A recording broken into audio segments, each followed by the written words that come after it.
या आप सर, सभी का क्या बहुत बहुत स्वागत है। तो जैसा कि अभी डॉक्टर मनीष भी हमारे साथ जुड़ गए हैं, तो आज का जो हमारा वेबिनार है उसका टॉपिक है GERD। वेट मिनट नो अभिषेक सर, इसको लाइव करना था। Continue please. आज का हमारा जो टॉपिक है वो है GERD। तो आज डॉक्टर मनीष हमको बताएंगे कि GERD के लक्षण क्या होते हैं तथा उनसे क्या समस्याएं हो सकती हैं और उनका निवारण कैसे पा सकते हैं। तो डॉक्टर मनीष, मैं आपसे रिक्वेस्ट करूंगी कि आप अपना एक संक्षिप्त परिचय देते हुए हमारे सभी हेल्थ पार्टनर्स को बताएं कि GERD क्या है और कैसे ये टेलीमेडिसिन के द्वारा भी इस समस्या से छुटकारा पा सकते हैं। Over to you sir. hello. Hi friends, myself Dr. Manish Kumar Taylor, MS ENT surgeon. Sorry मैं पीपीटी नहीं चला पाया, बट मैं आपको वैसे ही बता देता हूँ।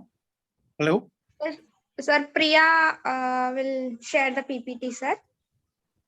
ओके सर आप कंटिन्यू करिए, मैं 2 मिनट में शेयर करती हूँ। ठीक ओके मैम। जियो की तरफ से आज जो GERD पे आपको डिस्कशन दिया जा रहा है उसमें मैं आपको थोड़ा सा बताना चाहूंगा कि GERD बेसिकली होता क्या है। GERD का इंग्लिश मीनिंग है गैस्ट्रोइसोफेजियल रिफ्लेक्स डिसऑर्डर, जिसको हम हिंदी में बोलते हैं आपके जो खाने की नली होती है उसका जो खाना पेट में जाता है वो वापस उल्टे प्रवाह से प्रतिवाह जिसे बोलते हैं वो गले में आ जाना उसे बोलते हैं। ठीक है, उसके कई कारण होते हैं, जैसे खाने की नली में सिकुड़न होना, आपका एसिड रिफ्लेक्स मतलब पीएच जो खट्टापन होता है खाने के अंदर। हेलो जी सर, आपकी आवाज आ रही है। हाँ, आई एम ऑडिबल। जी Yes sir. ठीक, जो एसिडिक प्रॉब्लम होती है, अगर आपका पीएच 3-4 से ज्यादा बढ़ने लग जाता है तो खाने का प्रतिवाह मतलब रिफ्लेक्स वापस गले में आने लगता है, जिसकी वजह से गले में खराश होना, खांसी आना और गले की नसों में दर्द होना। ठीक है, अब एसिड अगर पेट के अंदर होगा तो वो सीने में जलन, जिसको आप हार्टबर्न बोलते हैं, या सीने में जलन होना, खट्टी डकारें आना, उबकाई आना, और जब भी आप गले में कुछ भी निगलने की कोशिश करते हो तो वो निगला नहीं जाना, सांस लेने में भी कई बार इसमें कठिनाई हो जाती है।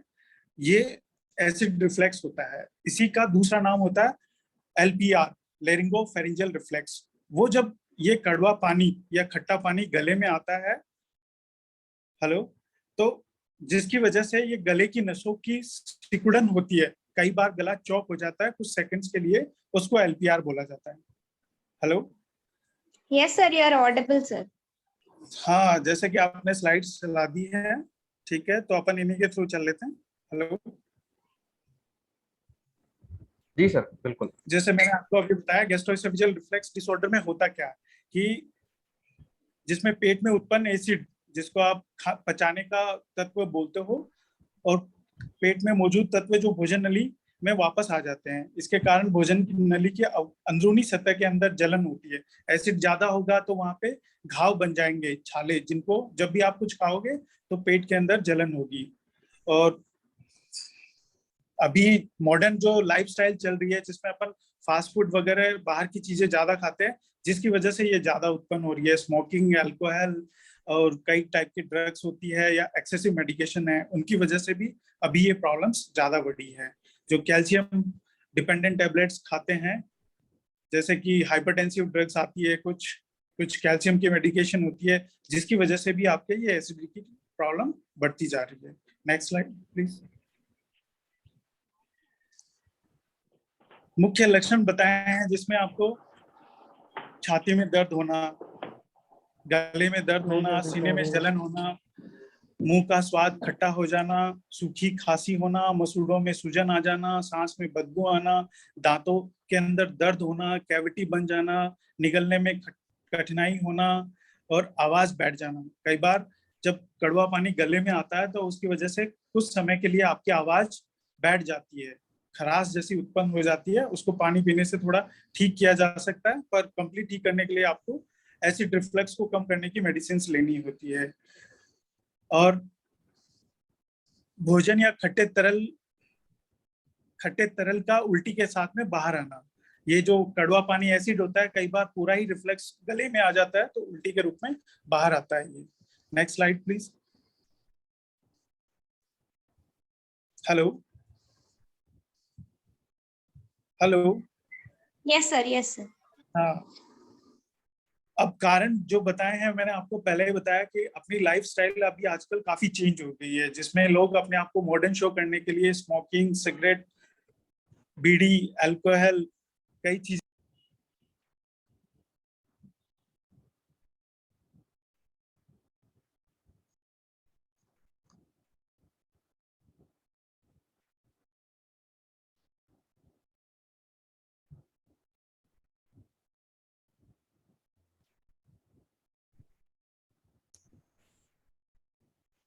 डिस्कनेक्ट हो गए हैं मेरे ख्याल हेलो से।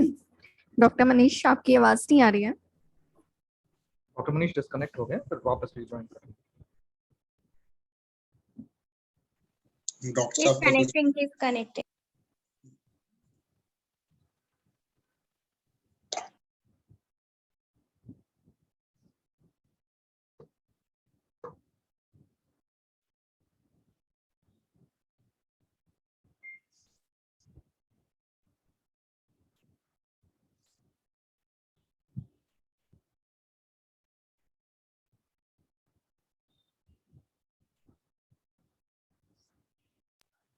Manish, sir.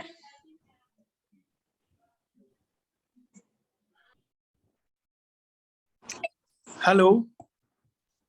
जी Yeah, sir, yeah. continue yes sir. Sir. हाँ सॉरी मैम, जैसे कि अपन अभी बोल रहे थे कि मॉडर्न लाइफस्टाइल के अंदर ये रिफ्लेक्स डिसऑर्डर ज्यादा डेवलप हुए हैं, जिनमें cigarette smoking, alcohol consumption and other drugs and modern lifestyle foods जैसे फास्ट फूड वगैरह आ गए, तला भुना फूड्स आ गए, और कुछ कोल्ड ड्रिंक्स जो एनर्जी ड्रिंक्स आ गए, ये भी उत्पन्न करते हैं। कैफीन कंजप्शन एक्सेसिव होता है, जिसकी वजह से भी अपने को ये चीजें उत्पन्न होती है। कई ऐसे चीजें हैं जिनकी वजह से भी एसिड रिफ्लेक्स हो सकते हैं, पर उन्हें हम बीमारी नहीं बोलते हैं।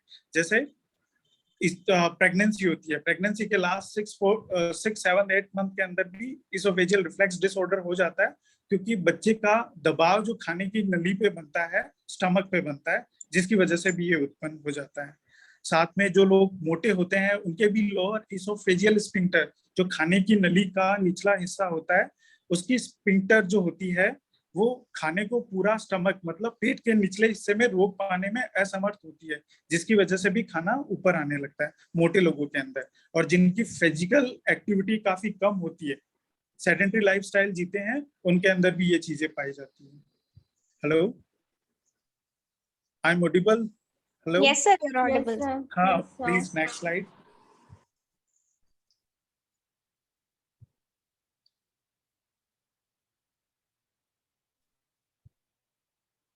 गट का इलाज न कराने से होने वाली कठिनाइयां, जैसे अभी हम बता रहे थे कि अगर एसिड अपने गल सीने के अंदर ज्यादा होगा, तो उसकी वजह से काफी प्रॉब्लम्स डेवलप होगी, जिसमें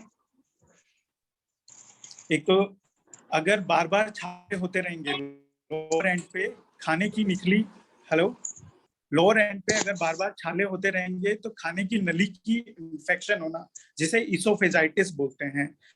कई बार वहां पे एक अलग तरीके का बैक्टीरिया, जिसे एच पाइलोरी बोलते हैं, वो वहां पे डेवलप होने लग जाता है। और बार बार अगर वहां लोअर एंड पे छाले होते रहेंगे, वहां की पीएच का चेंजेस होना, जिसकी वजह से वहां की स्किन में मेटाप्लेजिया, मतलब वो एक स्किन रूप से दूसरे स्किन रूप में कन्वर्ट होने लगती है, उसको बैरेट्स इसोफेगस बोलते हैं।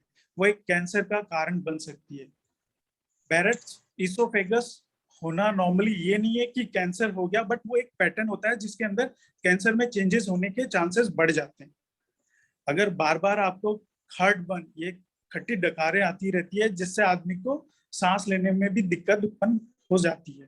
हेलो, और ये छाले अगर ज्यादा होते रहेंगे, तो क्या होगा, खाने की नली सिकुड़ जाएगी, सिकुड़न उत्पन्न हो जाती है उसके अंदर।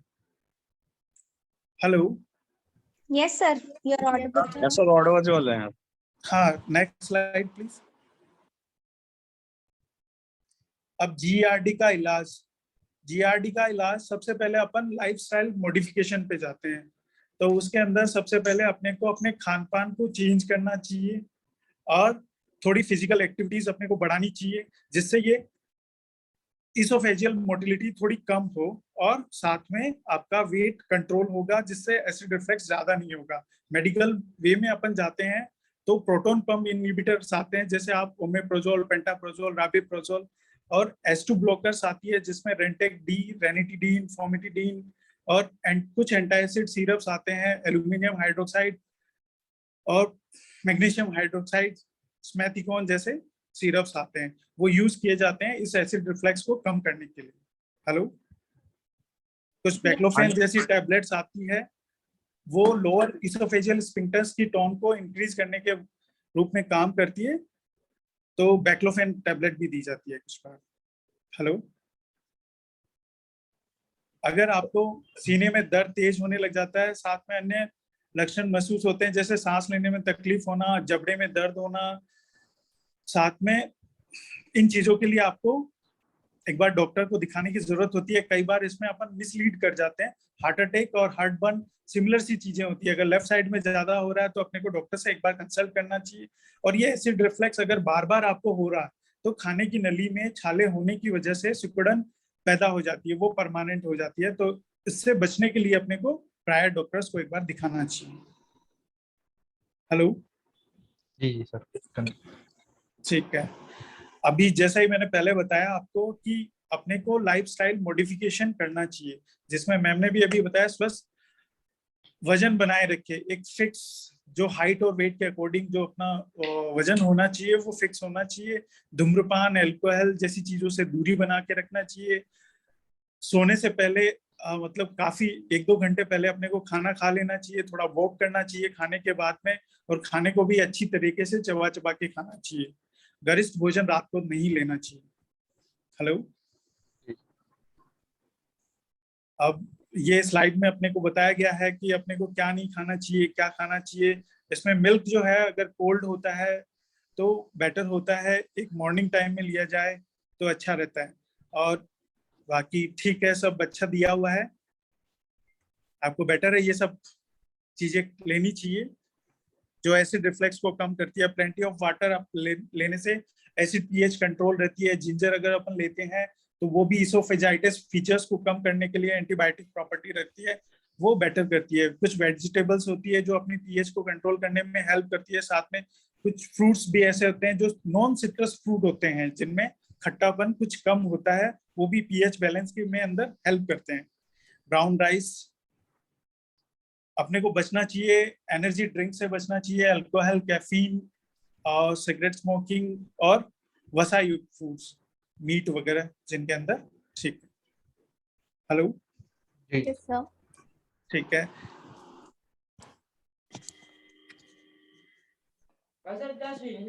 इसके हेल्प में अपने को ब्लेजेस्टीन DSR जो टैबलेट दी गई है अपने, ये हेल्प काफी हेल्पफुल है। मैंने भी कुछ मरीजों को प्रिस्क्राइब किया है, सेटिस्फैक्टरी रिजल्ट्स रहे हैं इनके। हेलो जी thank you from Jio. Thank you doctor Manish, आपने बहुत ही अच्छी जानकारी साझा की है। तो अभी मैं अपने सारे हेल्थ पार्टनर्स से निवेदन करूंगी, यदि आपका कोई भी क्वेश्चन है जो भी सर ने बताया उससे रिलेटेड, तो आप अभी पूछ सकते हैं एक एक करके, अपने आप को अनम्यूट करके आप सवाल पूछ सकते हैं।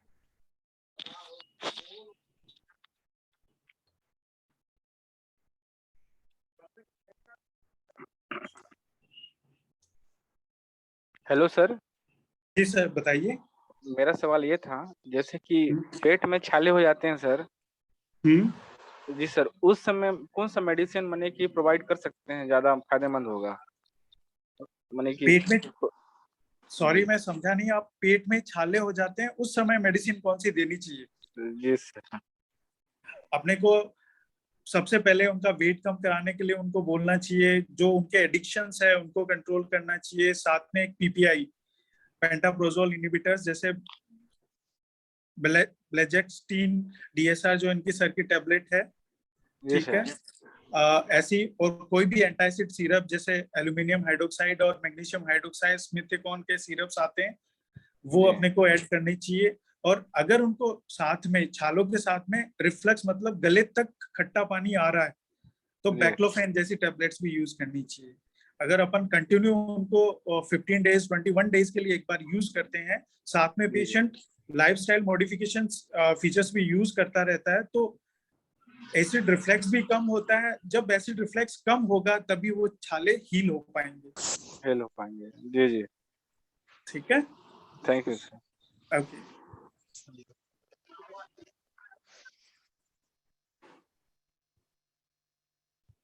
सर कोई क्वेश्चन है? हेलो। कोई सवाल? हाँ सर, एक क्वेश्चन है। हाँ बोलिए सर। सर वो जो हिचकी चलती है ना हम्म, कभी, ये क्यों, इसका मतलब क्या रीजन है?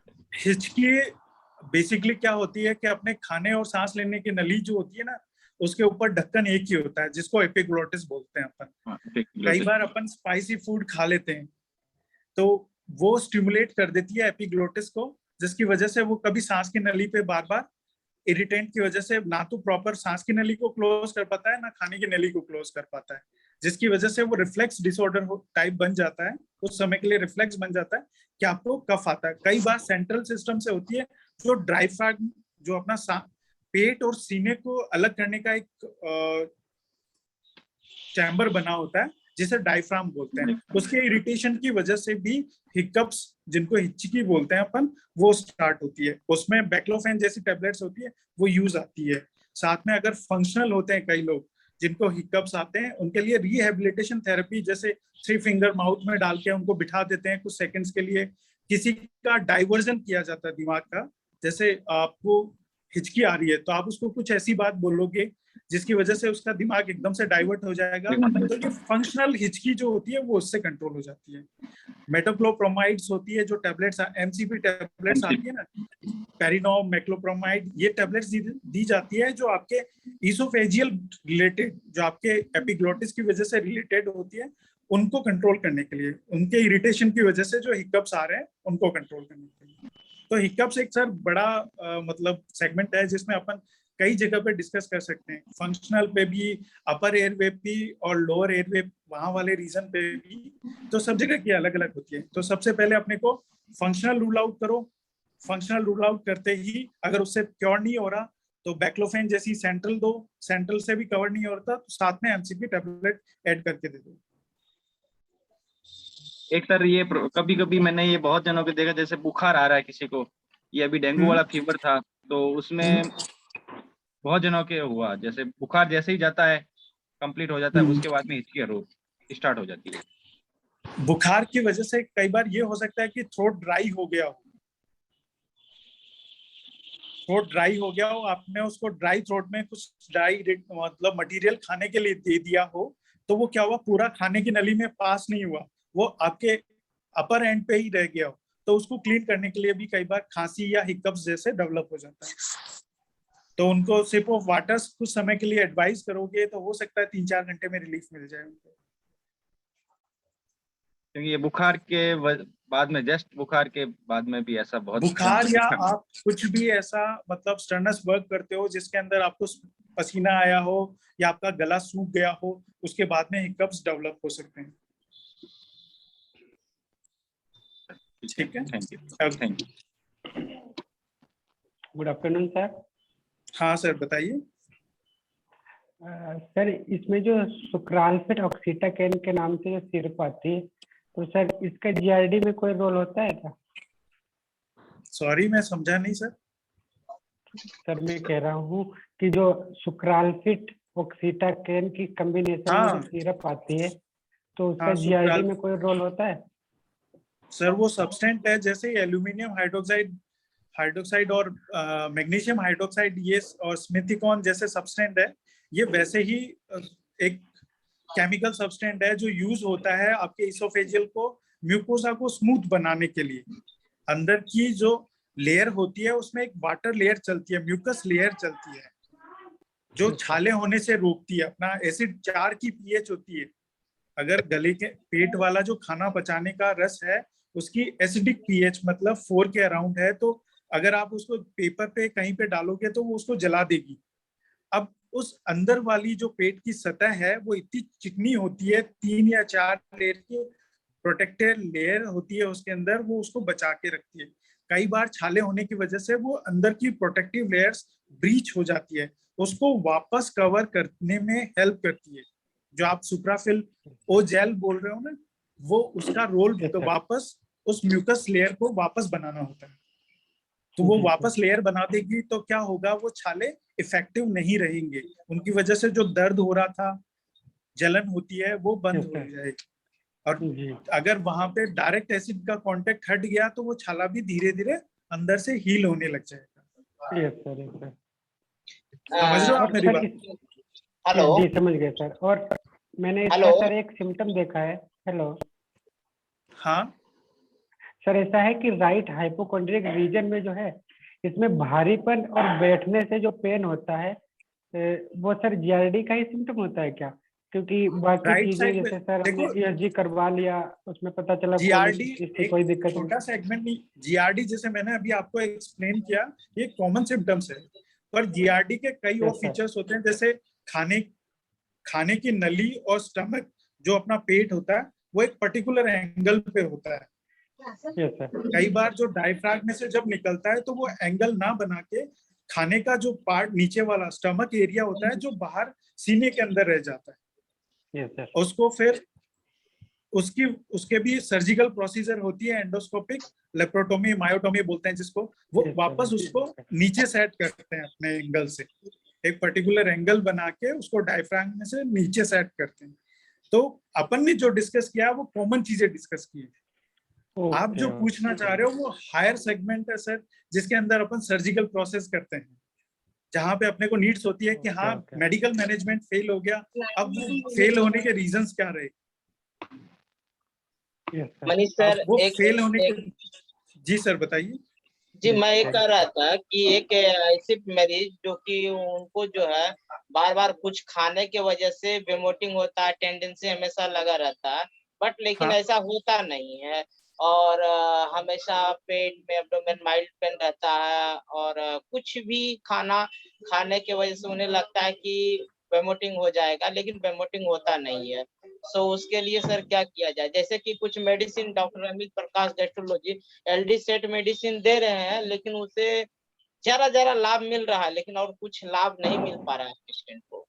सर सबसे पहले तो उनका मतलब वेट क्या होगा, उनकी हाइट क्या होगी, उनकी फिजिकल एक्टिविटी क्या होगी। उनका वेट मेडिकल मैनेजमेंट ले रहे हो, हेलो, आप मेडिकल मैनेजमेंट ले रहे हो तो उसके साथ में आपको मेडिकल मैनेजमेंट केवल क्योर कर रहा है अभी, मतलब पूरा कंट्रोल कर रहा है, क्योर नहीं कर रहा।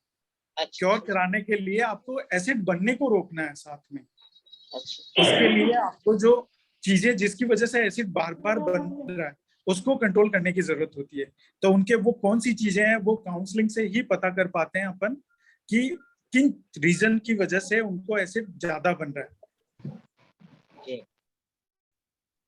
ठीक है, सब अपन जो मेडिसिन खाते हैं वो केवल कंट्रोल करने के लिए हेल्प करती है। अच्छा सर, उसका क्या निदान है? पूरा पूरा वो कंप्लीट हो सकता है? ओल्ड 60 ईयर ओल्ड है, उनकी लगभग 50 केजी वेट है प्लस, और सारा वाइटल हिस्ट्री नॉर्मल रहते हैं, वाइटल वगैरह हिस्ट्री सारा चीज अपडेट। बीपी की मेडिसिन कंटिन्यू अपडेट चलता है उनका। थायराइड की मेडिकेशन भी चल रही है उनके कुछ? नहीं, थायराइड की नहीं चल रहा है सर, बीपी का चल रहा है सर। एक्चुअली बिना काउंसलिंग अपन प्रॉपर यहाँ पे एक दो फीचर्स के ऊपर डिस्कस नहीं कर पाएंगे। नहीं, उनका मेडिसिन ऑलरेडी इलाज चल रहा है, सारा चीज इतना जितना बता रहे हैं सर हम, इतना मेडिसिन उनका चल रहा है सारा चीज, और उन्हें कुछ फायदा हो रहा है, लेकिन बट उतना फायदा नहीं हो रहा है। मेडिसिन से अपन कंट्रोल कर पाते हैं, केवल क्योर नहीं होता। क्योर के लिए अपने को कंबाइंड इफेक्ट साथ में लेने होते हैं, मतलब मेडिसिन भी चलनी चाहिए, फिजिकल थेरेपी भी चलनी चाहिए, फूड कंट्रोल भी होना चाहिए, इफ नीडेड देन सर्जरी की तरफ भी अपने को जाना चाहिए। तो ये सारी चीजें एक बार साथ में डिस्कस होती है, तभी अपन मेन कंक्लूसिव ट्रीटमेंट पे जा पाएंगे। सर सारी चीजें ऐसा हो तो सर इस ट्रीटमेंट में क्या पेशेंट को लाभ मिल सकता है 100%? हाँ, अगर सारी चीज, हाँ 100% मिल सकता है। अच्छा अच्छा अच्छा। पहले कई बार उन्होंने इंडोस्कोपी वगैरह ऐसा करा चुका था, तो मैं एक सेकंड ओपिनियन ये रखेंगे कि आपके साथ में विजिट करें पेशेंट। नहीं, बेसिकली क्या होता है कि आपको एसिडिटी डेवलप जन्म से तो एसिडिटी थी नहीं, आप 20 साल 25 साल के हो गए, 18 साल के हो गए, तब तक तो आपको एसिडिटी की ऐसी कोई प्रॉब्लम हुई नहीं। फिर धीरे धीरे आपने बॉडी वेट गेन करना शुरू किया, आपने कुछ अच्छी हैबिट्स डेवलप की अपने अंदर, स्मोकिंग, अल्कोहल जैसी, और फिजिकल एक्टिविटी आपकी 0 हो गई, 6 से 8 घंटे आप सिटिंग वर्क करने लग गए। तो ये अब चीजें अपन ने अडेप्ट की है, न कि अपने को बीमारी पहले से थी। बात समझ रहे हो आप? इन्हीं चीजों की वजह से अपने को एसिड रिफ्लक्स डेवलप हुआ, तो ये क्योरेबल है। अच्छा सर, एक बात है कि जिन्होंने मान ले जाए कि फिजिकल एक्टिविटी एक्सरसाइज करने से उनका कई बार देखे हैं कि गैस का जो प्रॉब्लम है उनका रिलैक्स होता है, यदि वह चलते चलते वह एक बार ड्रॉप कर दिया जाए तो क्या उनका फिर से रीजन उतना ही हो जाएगा कि धीरे धीरे कंट्रोल? आपने कुछ चीजें अडॉप्ट भी तो की होगी ना खाने पीने की साथ साथ में, तो आपने जितने समय से वो खाया है जिसकी वजह से इसोफेगस के अंदर चेंजेस आए हैं, तो वो कंप्लीट रिकवरी में कितना टाइम लेगा? एक बार इसोफेगस कंप्लीट रिकवरी हो गई और फिर आप नॉर्मल लाइफ जीने लग गए तो वो बिल्कुल ओके रहेगा। पर आपने उससे पहले ही ट्रीटमेंट छोड़ दिया, वापस फिजिकल एक्टिविटी भी छोड़ दी, तो वापस वहीं पे पहुंच जाओगे आप तो सर। ठीक, ओके, पेशेंट के साथ सर मिलेंगे हम जल्दी। Okay sir. Hello sir, good afternoon. हाँ, गुड आफ्टरनून सर। सर एक क्वेश्चन था मुझे, ये सुप्रालफिट ओ और एमपीएस दोनों में मच बेटर कौन सा है? सर सुप्राफिल ओ और एमपीएस। हाँ जी, हाँ जी। एमपीएस प्रोकाइनेटिक एक्टिविटीज को, जिनको गैस पास नहीं होता, ये प्रॉब्लम्स ज्यादा रहती है तो उनको दिया जाता है, और सुप्राफिल ओ जिनको अल्सरेशन की प्रॉब्लम्स ज्यादा रहती है तो उनको देते हैं। फ्लैटुलेंस जिसको बोलते हैं ना, मतलब बफारा आना या डकार जैसे बार बार आना, वो एमपीएस उसमें हेल्पफुल होती है। हेलो, ठीक, thank you sir. Okay, hello जी सर। हेलो जी sir, good afternoon. Hello hello जी सर, गुड आफ्टरनून। हाँ नमस्ते सर, बताइए। सर जैसे किसी पेशेंट है, उसके पेट में लगातार दर्द होता रहता है और उसका अल्ट्रासाउंड कराने पर लिम्फ नोड आता है। कहाँ पे? पेट में, इंटेस्टाइन में, पेट में मेजेंट्रिक लिम्फ नोड्स आते होंगे सर। एक बार ट्यूबरकुलोसिस रूल आउट कराओ अगर बच्चा वेट गेन नहीं कर पा रहा है तो। जी, अगर बच्चा वेट गेन नहीं कर पा रहा तो प्राइमरी अपना यही होना चाहिए कि टीबी रूल आउट हो जाए। और कई सीलिएक डिजीज, कई फूड एलर्जिक डिजीज होती है जिनको हम सीलिएक डिजीज बोलते हैं, उसकी वजह से भी लिम्फ नोड बढ़ जाते हैं पेट के अंदर। तो अपने को फूड एलर्जी और टीबी, ये 2 चीज रूल आउट करानी चाहिए, उसके बाद में अपने को दूसरी चीजों पे जाना चाहिए। जी, इसको क्या हम आंख की टीबी कह सकते हैं? हेलो, सॉरी सर, मैं समझ नहीं पा रहा आप क्या बोल रहे हैं। इसे हम आंख की टीबी कह सकते हैं? लिम्फ नोड को आंख की टीबी कह सकते हैं? कह नहीं सकते, उसके सर फर्दर टेस्ट होते हैं, वो टेस्ट पूरे होने चाहिए, उसके बाद नहीं कह सकते हैं। Okay sir, okay. कई बार फूड एलर्जी की वजह से भी, जैसे गेहूं खाने से ग्लूटेन सेंसिटिविटी का नाम सुना आपने? लैक्टोलोज सेंसिटिविटी होती है। कई लोगों को दूध पीने की वजह से पेट में बार बार दर्द होने लगता है, कई लोगों को गेहूं खाने की वजह से पेट में बार बार दर्द होता है। तो ये छोटे बच्चों में मिलने वाली बीमारियां होती है, जिनकी वजह से भी कई बार पेट के अंदर सूजन हो जाती है। सूजन की वजह से रिएक्टिव लिम्फेडिनोपैथी डेवलप हो जाती है। पेट की जो आते होती है, उनसे जुड़ी मेजेंट्रिक्स होती है जो उनको खून सप्लाई करती है, उनके अंदर लिम्फ नोड फूल जाते हैं। तो ये नॉर्मल बीमारियां, पहले ये रूल आउट होती है। टीबी हिंदुस्तान में कॉमन है, इसलिए हम टीबी को सबसे पहले बोलते हैं कि बच्चा अगर वेट गेन नहीं कर पा रहा तो टीबी और ये फूड एलर्जिक डिसऑर्डर्स पहले रूल आउट होने चाहिए, उसके बाद में ही अपन उनको नॉर्मल बोल सकते हैं। हेलो जी सर, इसका जो है नॉर्मल ट्रीटमेंट क्या हो सकता है? सर नॉर्मल ट्रीटमेंट तो सब एंटीबायोटिक वगैरह ही होती है स्टार्टिंग फर्स्ट 7 डेज। तो पर अगर कोई एलर्जी रूल आउट हो जाती है तो उसको अवॉइड करना ही सबसे बेस्ट ट्रीटमेंट होता है। ठीक। सर एक बच्चा है 6 साल का है, उसको लिम्फ नोड से 6.5 mm करके हैं। 6.5 mm करके कहाँ पे है सर? इंस्टेंट हैंड में सर। तो उसका क्या कहते हैं, दर्द पेट का नहीं जाता है, उसको क्या करना चाहिए हमें? Sir food allergy rule out कराओ बच्चे की और टीबी रूल आउट कराओ। कराया सर, जैसे वगैरह ये 6.5 mm बता रहे हो तो ये मतलब नॉन रिएक्टिव लिम्फ नोड है, इतने में प्रॉब्लम नहीं होती। ये कांस्टेंट दर्द देने वाले लिम्फ नोड्स नहीं है। ये कभी कभी जब पेट में कोई इन्फेक्शन हो जाती है या कुछ खाने की वजह से प्रॉब्लम हो जाती है तो उस समय पेट में दर्द देने वाले नोड्स होंगे। ठीक है, तो आप एक बार कंसल्ट कीजिए जनरल सर्जन से या गैस्ट्रोएंटरोलॉजिस्ट से। एक बार सर मैंने उसका सीबीसी कराया था, तो उसका होमोग्लोबिन 9.8 आया था और ESR सर 25 आया था और ल्यूकोसाइट्स और मोनोसाइट्स दोनों 100 अबव आए थे। सर ये तो माइल्ड इन्फेक्शन की तरफ ही डिनोट हो रहे हैं। बाकी हीमोग्लोबिन 9 आया तो उसका रीजन पुअर है, तो खाने पीने की वजह से भी कई बार प्रॉब्लम्स रह जाती है, तो वही अपन सोच सकते हैं। बाकी तो कंप्लीट हिस्ट्री देखने के बाद ही बोला जा सकता है। हेलो जी सर, जी सर। तो इसमें सर स्पास्मोटिक वगैरह दे सकते हैं क्या अगर जरूरत से? इनिशियल सिम्टोमेटिक ट्रीटमेंट में तो एंटीबायोटिक और एंटीस्पास्मोटिक यही ट्रीटमेंट होता है, पर उसको लंबे समय तक एंटीबायोटिक और एंटीस्पास्मोटिक ट्रीटमेंट देने से जो जीआईटी का मतलब खाने की नली का जो नॉर्मल फ्लोरा होता है, कई बैक्टीरिया ऐसे होते हैं जो अपने को खाना पचाने में हेल्प करते हैं। अपने कॉमन शेल बैक्टीरिया होते हैं जो नॉर्मली खाने की नली में रहते हैं। अपन बार बार उसको एंटीबायोटिक लंबे समय तक देते रहेंगे तो वो भी नष्ट हो जाते हैं, जिससे खाना पचाने में दिक्कत आने लग जाती है। उसकी वजह से भी कई बार पेट में दर्द होने लग जाता है। तो एक प्रॉपर वे में ही फर्स्ट 5-10 डेज के लिए आपने एंटीबायोटिक दे दी, उसके बाद भी उसको रिपीटेटिव पेन हो रहा है तो अपने को फूड एलर्जी या टीबी रूल आउट या अदर कोई बैक्टीरियल इन्फेक्शन है तो वो रूल आउट करानी चाहिए। Sir okay sir, thank you sir, welcome sir. Hello, हाँ सर बताएं। बोले हैं सर, चेस्ट में सर खुद पेन होता रहता है सर, देख पा रहे हैं।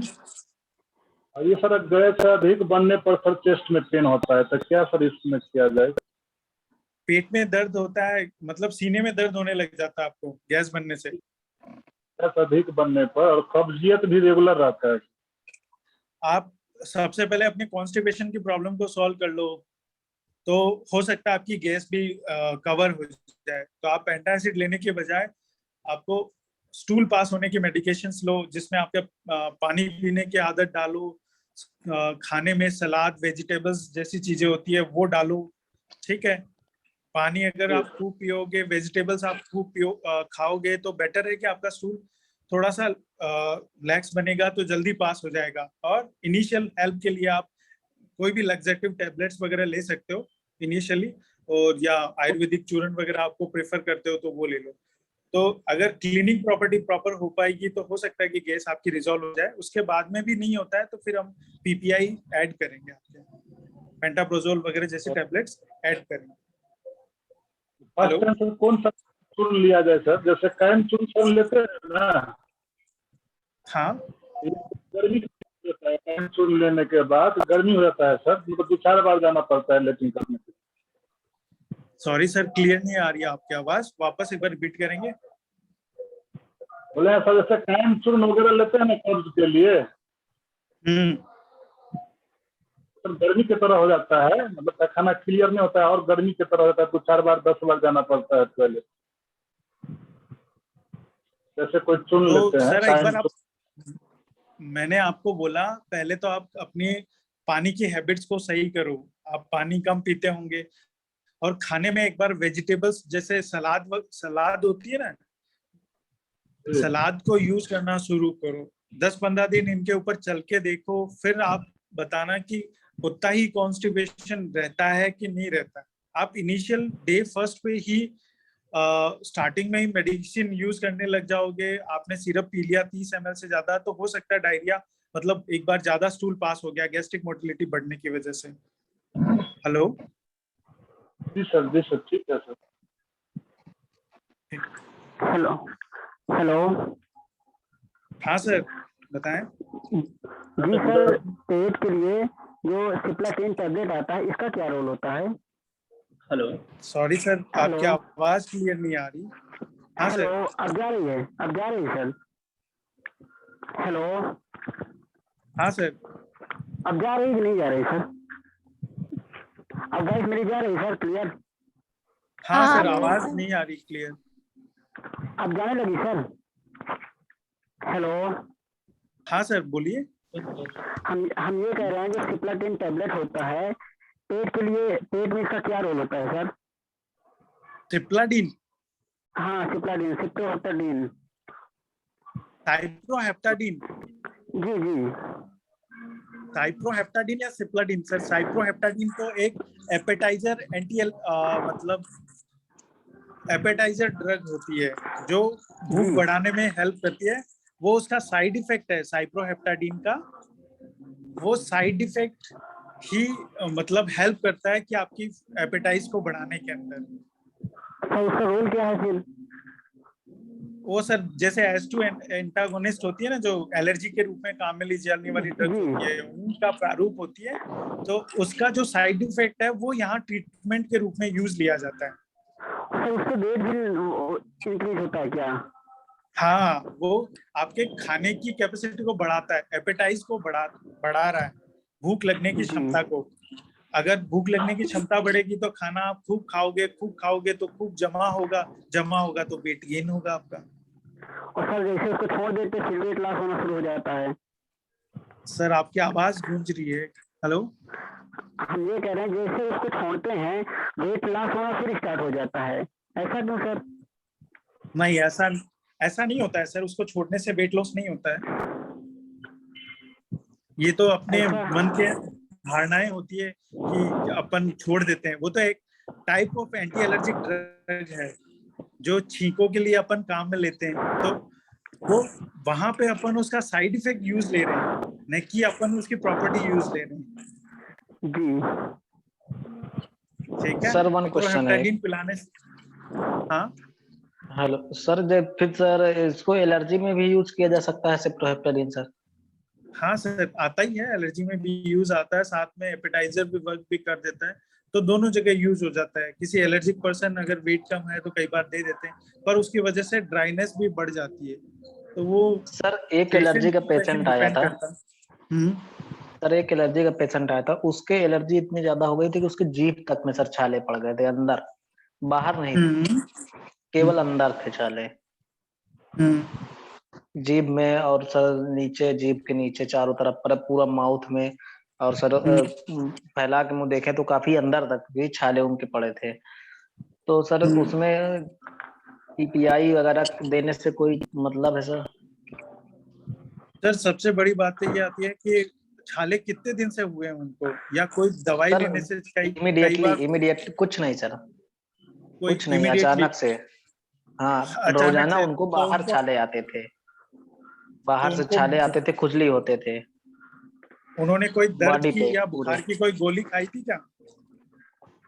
नहीं सर, दर्द वो बुखार में उनको एलर्जी थी सर। एक्चुअली उनको जैसे वो क्या बोला जाता है, जो शीत जो आती है सर, उनके पूरी बॉडी में रेड रेड पिट्टी उछल जाना, रेड आ जाना और खुजली होना, ऐसे होता था। अर्टिकेरिया बोलते हैं उसे। कई बार कुछ ऐसे आइटम्स अपन खा लेते हैं, वेजिटेबल की वजह से भी हो जाता है या नॉनवेज की वजह से भी हो जाता है, जिसकी वजह से छोटे छोटे दाने रेड स्पॉट्स बन जाते हैं, अर्टिकेरिया बोलते हैं उसको। हाँ, साइप्रोहेप्टाडिन उसमें भी हेल्प कर जाती है, सीपीएम भी उसमें हेल्प कर जाती है, सेट्रिजिन, लेवोसेट्रिजिन, तो सर उनको एक्सोफेनाडिन, ये सब हेल्प करती है। हेलो सर, उनको सर हम लोग प्रॉब्लम, कहेंगे।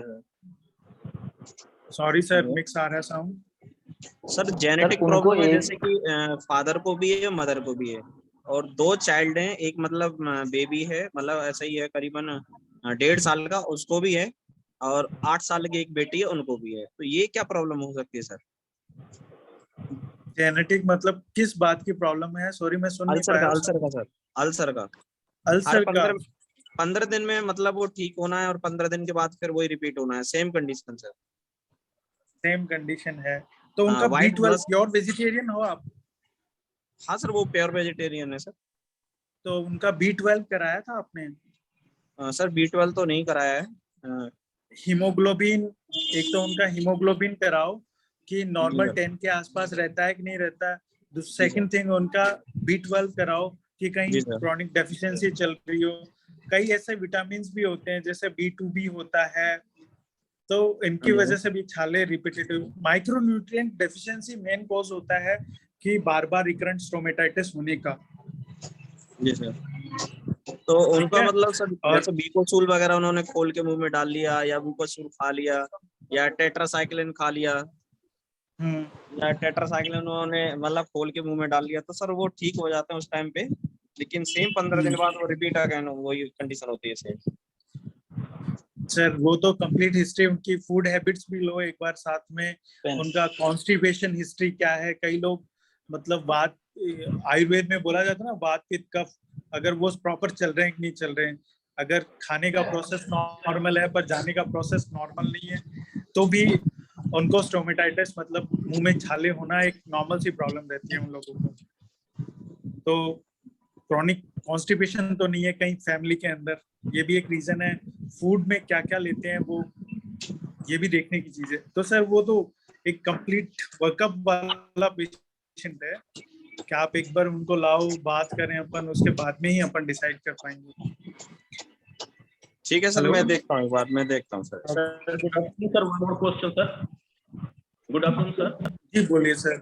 हाँ गुड आफ्टरनून सर। एक पेशेंट है जिनके पास जो एक पाइल्स की प्रॉब्लम है, और साथ में IBS का भी कभी कभी इनको प्रॉब्लम होती है, दोनों केसेस आते हैं।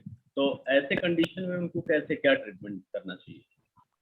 सॉरी सर, एक बार वापस रिपीट करेंगे आप? सर पाइल्स की भी प्रॉब्लम है, कभी बादी और खूनी दोनों टाइप के पाइल्स मतलब होते हैं, और साथ में का भी प्रॉब्लम आती है, इरिटेबल बाउल सिंड्रोम।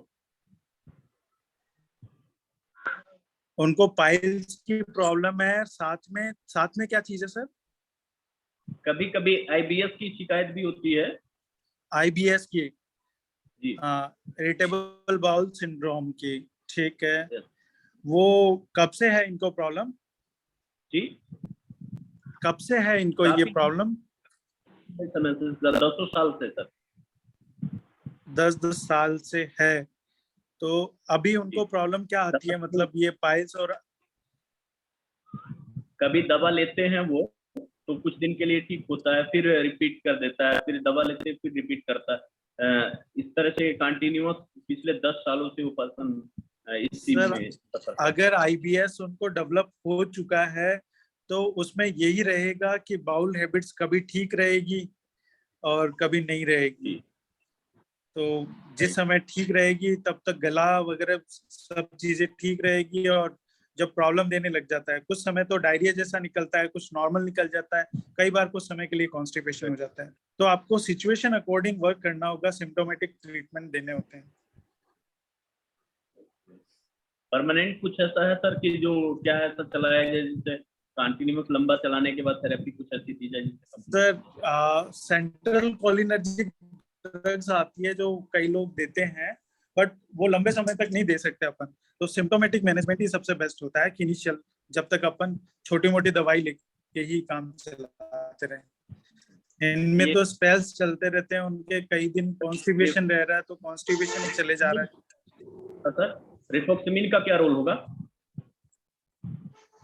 रिफार्मसिन सर ये एंटी ट्यूबरकुलर ड्रग्स में से आती है, ठीक है। और इतना तो मुझे नहीं पता सर, मैं उनके बारे में ज्यादा नहीं जज कर सकता कि रिफार्मसिन दी क्यों है उनको। जी। हेलो, ठीक है।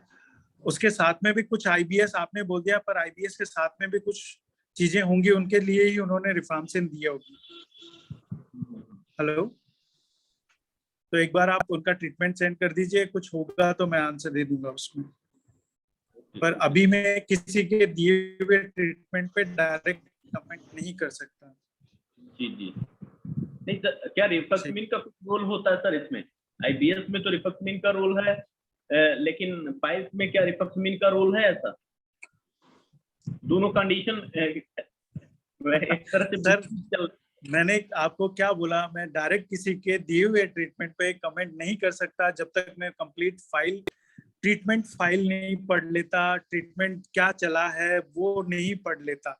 इससे ये हो जाएगा कि मैं उनको गलत ठहरा रहा हूँ, अपने आप को सही। नहीं, बिल्कुल सही कर रहे हैं। ठीक है, बिल्कुल नहीं कर तो जब तक मैं कंप्लीट नहीं पढ़ लेता तब तक मैं कुछ नहीं बोलूंगा। सॉरी सर, ये थोड़ा वो आंसर हो जाता है कि मैंने क्या बोला, आपको सिंड्रोम अगर है, उनको आईबीएस है तो कुछ समय चलेगा, जब तक आपको रहता है तब तक आप सिम्प्टोमेटिक ले लो, आप कुछ भी ट्रीटमेंट ले लो, उनमें प्रॉब्लम चलती ही रहेगी। तो बेटर यही होता है कि जिस समय जो सिचुएशन चल रही है उसके अकॉर्डिंग ट्रीटमेंट लो। वो प्रॉब्लम परसिस्ट मत करने दो, लंबे समय तक परसिस्ट करोगे तब आपको प्रॉब्लम डेवलप होती है। अगर आप उसी समय उसको रिजोल्व कर देते हो तो फिर वो प्रॉब्लम 1-2 दिन में सॉल्व हो जाती है। ठीक है, okay, thank you, welcome sir. जी सर एक जैसे सर आप बताए कि सर ब्लड आता है उसमें बवासीर में, तो सर कोई पेशेंट है ऐसा जिसको सर इको स्प्रिन चल रही है, सर पहले से उसको रेगुलरली इको स्प्रिन चल रही है, तो फिर सर अगर उसको बवासीर में ब्लड आ रहा है तो सर इथामसाइलेट दिया जा सकता है कि नहीं सर?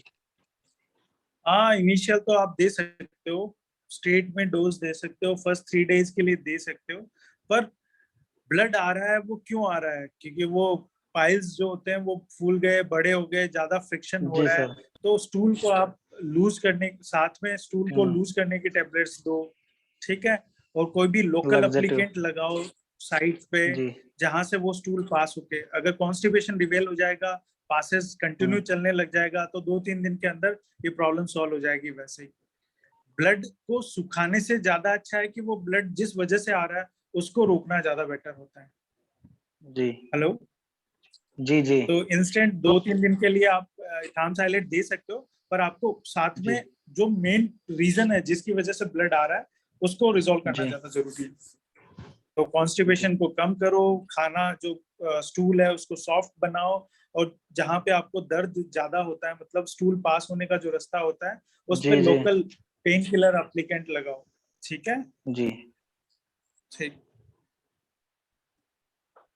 हेलो जी, थैंक यू, वेलकम। तो जैसे कि अभी टाइम भी हो रहा है, 1 बज गया है, लगभग 1 घंटा हो गया है। हेलो, तो हाँ सर बताएं। हाँ sir, good morning, good afternoon sir. Good morning, good afternoon sir, बताएं। सर एक पेशेंट है सर जी, मतलब खाना वाना खा रहा है ना, तब कुछ समय के बाद जो खाना खा रहा है फिर उसके मतलब के मुंह में आ जा रहा है, फिर उसको चबाते हैं, रुमिनेंट कर रहा है, मतलब चबाने के बाद उसको डाइजेस्ट कर रहा है। सॉरी सर, तो उसके मैंने कह रहे हैं कि एक पेशेंट है हमारे पास, रोटी वोटी खा रहा है ना, खाने के कुछ समय के बाद उसका वही जो फूड है, फूड मटेरियल उसके मुंह में आ रहा है, मुंह के मारने के बाद फिर उसको चबा करके फिर उसको डाइजेस्ट कर रहा है। आपने उनको कौन से मेडिसिन एक बार देख के देखा है? हमने तो कुछ मेडिसिन नहीं दिए, बस उसको एसी लॉक दिए हैं और गालफेट चलाए हैं उसका, कुछ नहीं। अगर वो पीपीआई और बैक्लोफेन जैसी टैबलेट लेने के बाद भी कंट्रोल नहीं हो रहा और बार बार चल रहा है, तो एक बार अपर जीआई एंडोस्कोपी करा लेनी चाहिए। कहीं लोअर एंड जो खाने की नली का है निचला हिस्सा, वो डायफ्राम में से ऊपर तो नहीं आ रहा, या निचले हिस्से में जो पूरा प्रॉपर एक कॉन्स्ट्रिक्शन बना होना चाहिए, मतलब जो नीचे की स्फिंक्टर होती है वो कहीं लूज तो नहीं है। सबसे पहले आपने मेडिकल मैनेजमेंट दिया, वो प्रॉपर फॉलो हुआ कि नहीं हुआ? अगर नहीं हुआ तो अपने को खाने की नली की जांच करानी चाहिए एंडोस्कोपी। और कोई मेडिसिन में कोई क्या दे सकते हैं फिलहाल के लिए इमरजेंसी में? सॉरी सर, सरकार इसको इमरजेंसी में अगर मेडिसिन देना हो तो क्या दे सकते हैं?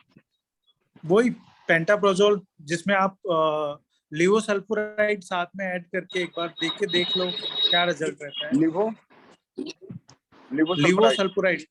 हाँ, नेक्स्ट टू एल करके जैसे टैबलेट्स आती है ना, वो एक बार 4-5 डेज देख लो। अगर उससे आपका पेशेंट मतलब रिलीफ लेता है तो ठीक है, नहीं ले रहा है तो आप उनकी खाने की नली की जांच कराओ।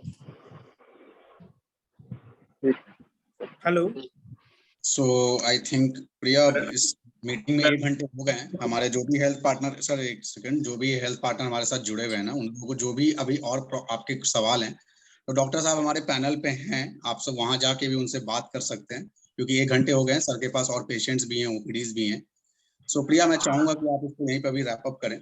फिर से हमारे साथ डॉक्टर साहब आगे जुड़ेंगे, हम लोग फिर से आगे ऐसे वेबिनार्स करते रहेंगे। So Priya, over to you. Thank you so much doctor Manish, आपने बहुत ही अच्छी और महत्वपूर्ण जानकारी साझा की हम सभी के साथ।